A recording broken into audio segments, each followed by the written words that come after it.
ಬರಲ್ಲ. ಮಹಿಳಾ ಸಂಘಟನೆ ಕೆಲ ಮುಖಂಡರುಗಳು ಸೋನಿಯಾ ಗಾಂಧಿ ಅವರು ಲೆಟರ್ ಕೂಡ ಬರೆದಿದ್ರು ಸರ್. ಏನಂತ? ಡಿ.ಕೆ. ಶಿವಕುಮಾರ್ ಮತ್ತೆ ರಾಜ್ಯದ ನಾಯಕರುಗಳು ಹೇಳಿಕೆಗಳು ಕೂಡ ಒಂದಿಷ್ಟು ಸಮಸ್ಯೆ ಆಗ್ತಿದೆ, ಆ ರೀತಿಯ ಹೇಳಿಕೆಗಳನ್ನ ಕೊಡಬಾರ್ದು ಅನ್ನುವಂತಹ ನಿರ್ದೇಶನವನ್ನ ನೀಡಿ ನೀವು ಅನ್ನುವಂತಹ ಲೆಟರ್ಗಳನ್ನ ಬರೆದಿದ್ರು. ನಾನು ನೋಡಿಲ್ಲ, ಆದರೆ ನಾವು ಕೊಟ್ಟಿರ್ತಕ್ಕಂಥದ್ದು SITಗೆ ಯಾರು ನಾವು ಇಂಟರ್ಫಿಯರ್ ಆಗೋದೇ ಇಲ್ಲ. ಚೀಫ್ ಮಿನಿಸ್ಟರ್ ಆಗಲಿ, ನಾನಾಗಲಿ ಅಥವಾ ಯಾರೇ ಬೇರೆ ಯಾರೂ ಕೂಡ ಇಂಟರ್ಫಿಯರ್ ಆಗೋದಿಲ್ಲ. ಅವರು ಇನ್ವೆಸ್ಟಿಗೇಷನನ್ನು ಮಾಡಿ ಸಬ್ಮಿಟ್ ಮಾಡ್ತಾರೆ, ವರದಿಯನ್ನು ಕೊಡ್ತಾರೆ. ಸ್ಥಳದ ತನಿಖೆ ಒಂದು ರೀತಿಯಾಗಿ ಅವರ ಕುಟುಂಬಕ್ಕೆ ಸುತ್ತಕೊಳ್ಳುವಂತಹ ಒಂದು ರೀತಿಯಾದಂತಹ ವ್ಯವಸ್ಥೆ ಪರಿಸ್ಥಿತಿ ಕಾಣಿಸ್ತಿದೆ ಸರ್. ಹೇಗಿದೆ ತನಿಖೆ, ಯಾವ ರೀತಿಯಾಗಿ ಇದಾಗ್ತಿದೆ? ಇಲ್ಲ, ನೀವು ನೋಡೋ ದೃಷ್ಟಿನೇ ಬೇರೆ, ಪೊಲೀಸ್ನವರು ಮತ್ತು SITನವ್ರ ದೃಷ್ಟಿನೇ ಬೇರೆ. ಆ ತನಿಖೆ ಎಲ್ಲ ಮುಗಿಲಿ, ಬಂದಿದ್ದು ಏನೇನು ಡೆವಲಪ್ಮೆಂಟ್ಸ್ ಆಗ್ತಾ ಇದೆ ಎಲ್ಲದಕ್ಕೂ ಕೂಡ ಈಗ ನಾವು ಉತ್ತರ ಕೊಡೋದಾಗಲಿ ಅಥವಾ ಅದನ್ನು ಪ್ರಚಾರಕ್ಕೆ ತರೋದಾಗಲಿ ಒಳ್ಳೆಯದಲ್ಲ.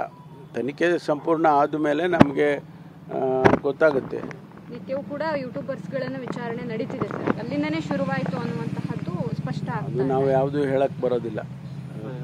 ಯಾರ್ಯಾರು ಇದರಲ್ಲಿ ಲಿಂಕ್ ಇದೆ, ಯಾವ್ಯಾವ ಡೈರೆಕ್ಷನ್ಗೆ ಇನ್ವೆಸ್ಟಿಗೇಷನ್ ಹೋಗ್ತಾ ಇದೆ ಅದನ್ನು ಅವ್ರು ಮಾಡ್ಕೊಳ್ತಾ ಇದ್ದಾರೆ. ಯೂಟ್ಯೂಬರ್ಸ್ ಇರ್ಬೋದು, ಬೇರೆಯವರು ಇರ್ಬೋದು, ಮಾಧ್ಯಮದವರು ಇರ್ಬೋದು ಅಥವಾ ಸಾರ್ವಜನಿಕರು ಇರ್ಬೋದು, ಯಾರು ಅದೆಲ್ಲ ಹೇಳ್ತಾ ಇದ್ದಾರೆ. ಅದೆಲ್ಲ ಅಂತಿಮವಾಗಿ ಆಚೆ ಬರೋವರೆಗೂ ನಾವು ಏನು ಹೇಳಕ್ ಬರಲ್ಲ. ಮಹಿಳಾ ಸಂಘಟನೆ ಕೆಲ ಮುಖಂಡರುಗಳು ಸೋನಿಯಾ ಗಾಂಧಿ ಅವರು ಲೆಟರ್ ಕೂಡ ಬರೆದಿದ್ರು ಸರ್. ಏನಂತ? ಡಿ.ಕೆ. ಶಿವಕುಮಾರ್ ಮತ್ತೆ ರಾಜ್ಯದ ನಾಯಕರುಗಳು ಹೇಳಿಕೆಗಳು ಕೂಡ ಒಂದಿಷ್ಟು ಸಮಸ್ಯೆ ಆಗ್ತಿದೆ, ಆ ರೀತಿಯ ಹೇಳಿಕೆಗಳನ್ನ ಕೊಡಬಾರ್ದು ಅನ್ನುವಂತಹ ನಿರ್ದೇಶನವನ್ನ ನೀಡಿ ನೀವು ಅನ್ನುವಂತಹ ಲೆಟರ್ಗಳನ್ನ ಬರೆದಿದ್ರು.